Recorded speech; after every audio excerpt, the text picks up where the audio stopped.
Hi everyone, this is Evolution Climate. Now, the game was actually purchased as Evolution Climate, but we ended up getting the expansion packs. It all fits in one box. So this is why you're seeing the same box I did for the other video. Now, please watch the other video if you haven't already. I'm just going to explain to you about what you'll need for purely Evolution Climate. So I'm going to take out the relevant bits and everything else will stay in the box. So we're going to need some cards. We have this board here. You're going to need the cubes from the original game, and you're going to need some species. Now I've noticed in a two-player game, you can have a two-player variant of this as well. You'll need a slightly more species than you'll do normally. You'll need a lot of the food tokens, and you're going to need the original cards, plus you'll get some extra. You're going to need a bag each, so you'll need that as from the original game. And you're putting back some original cards. These cards will be replaced by other cards, and these are going to be the Carnivore, Defensive Herding, Burrowing, and Ambush. So any copies of them you're going to put away, and I leave them in a separate bag. You're also going to leave your watering hole in here. You don't really need that one. And you do have kind of replacement things that represent the different kind of species. So it kind of shows you where things are going to be useful and when certain things such as climate kicks in. So I hinted about this game before when I was explaining the original Evolution game. And now I'm just going to be setting up and showing you the differences and what I think of it.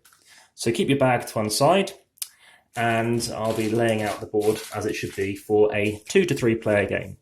So this is double-sided, so depending on the number of players, this is how you're going to be setting it up. And this is, as you can see, 2 to 3 players. So that goes there, this is going to the right, and this is going to go to the left.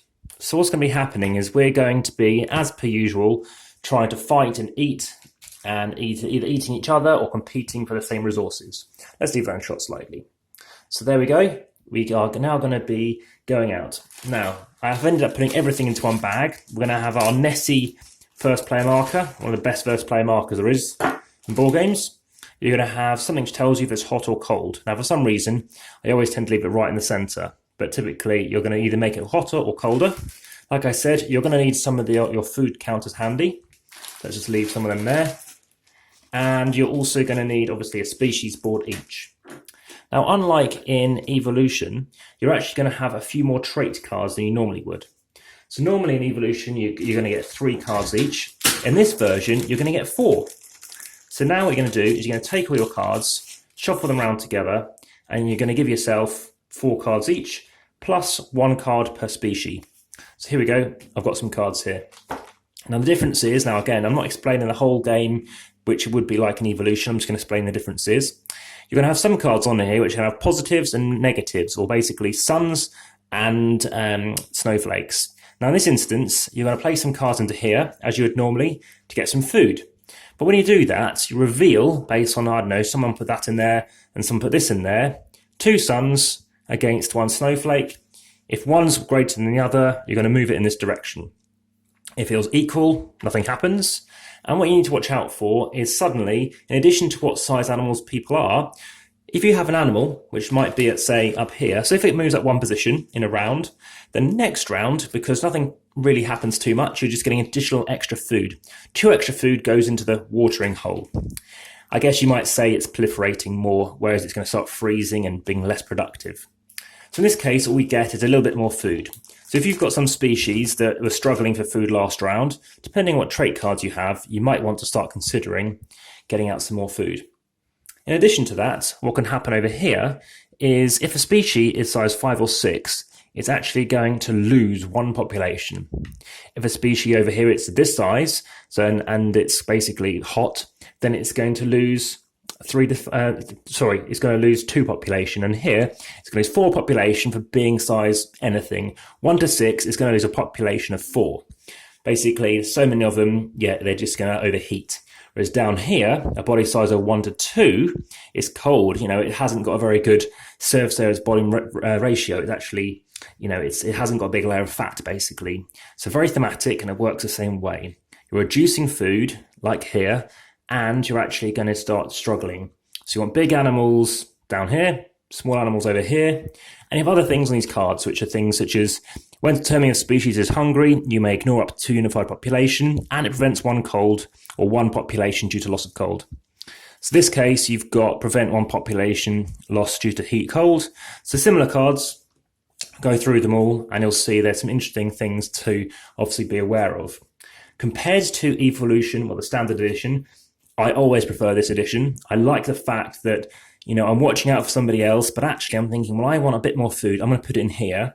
I might have it up, it might be up here. I'm thinking, well, do I really want to stress somebody out because they've suddenly got, you know, a large body size, and suddenly they're thinking, oh, maybe I need to start getting a different species, get some small species out? Or do we start thinking, well, actually, I want it to bring back here because I have a large population or a large body size, and suddenly I want to make it better. So some of these cards do go up to like 3, and I think there's a 4 one on here as well.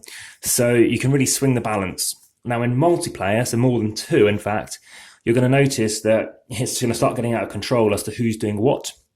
In terms of duration, again, it's about the same. In a 2-player game, you're actually going to halve the deck. So you take away cards, shuffle them with your original pack, all the extra cards you're going to get, and that's how you're going to play out. Scoring is a bit higher. You have a few more species. I think you're not attacking each other as much as you're watching out for this threat too. But of course, you're less in control with more than 2 players as to actually what's going on here. You're also going to have some other cards. So these are going to be cards relevant to whether it goes hot or cold. And I tend to leave these all in the same bag as well. And these relate to basically a thematic thing that's going to be happening. So you can have these things which match perfectly with the scenery there. And then the cold is over here as well. So lovely sort of watercolors there. So at the beginning of the game, you're going to flip one of these cards over, and it's going to be cold. So you see cold is written here. So this goes here. What this means, oh dear, gone extinct. So what this means is when something lands here, something else could happen too. So when it goes down to this location, suddenly anything with a population of 3 and 6 loses 2 population, and you're going to get 5 food there too. So some additional effects. As soon as it lands there, that triggers, and a new card will come out, so that'll kind of go to the bottom and get replaced. On a 2-player game, I found these cards don't happen too much. We're very much kind of ambivalent and trying to just mitigate that. So there's other things to be aware of. So you have cold snaps, and you have other things that can happen. Ice age, so you can get like a heat wave possibly down here. And over here, we've got all kinds of things as well. So you've got heat wave again. You've got wildfire, so this is a different kind of card. 1 population is lost for species without burrowing. Don't add food to the watering hole until after the feeding phase is over. So, number of things to consider there. And in this instance, like I say, these cards don't come up too much, which is fine because you're not having to worry about, oh, well, you know, I'm card counting now, waiting for a certain thing to appear. So that's something to bear in mind. Now, I did mention about Oceans, which is another standalone game like this. Like I said, this was actually a conversion kit. And that is, again, something I haven't tried yet, but I'm very keen to. In addition to that, I have played, when it was initially in beta, the Android app. It's on the iTunes store as well. And that relates to basically playing a digital version of this game. I've since played it again. I've since played it, the full release, numerous times. As is my wife, and she enjoys it. I like the swiping effect, the automatic effect when you're trying to attack each other. And I think if you're interested in trying out this game, you might be interested in trying out that app first as well, because ultimately at the minute, in fact, during lockdown, it is actually free, I believe, until the end of May. So if you want to check out playing, obviously, this game, that is something worth looking into. There's another game which North Star actually happens to release. This is an American company. So whilst I'm in the UK, you can actually get some games which they publish, even though it was initially published over in, say, Germany and the rest of the world. And that is called The Quacks of Quedlinburg. So I'll put a link through that as well. So hopefully that was of interest, and it gives you a bit of more interest as to whether Evolution is for you. It's the same designers. It had some input from Nick Bentley, and he's done some quite cool, interesting games as well. And if you're interested in, of course, checking out other videos, hit the subscribe button and you'll get them first. Additionally, if you like this, if you like it, hit the thumbs up button. It lets me know that this is the kind of stuff you're interested in. Finally, any other questions, do please check and put something in the comments box in YouTube. And finally, do check the description as well for any other links I might put through for the rest of these games and anything I might clarify. Apart from that, thank you very much for watching and have a wonderful day. Enjoy your day, and there'll be another video very soon. Take care. Bye-bye.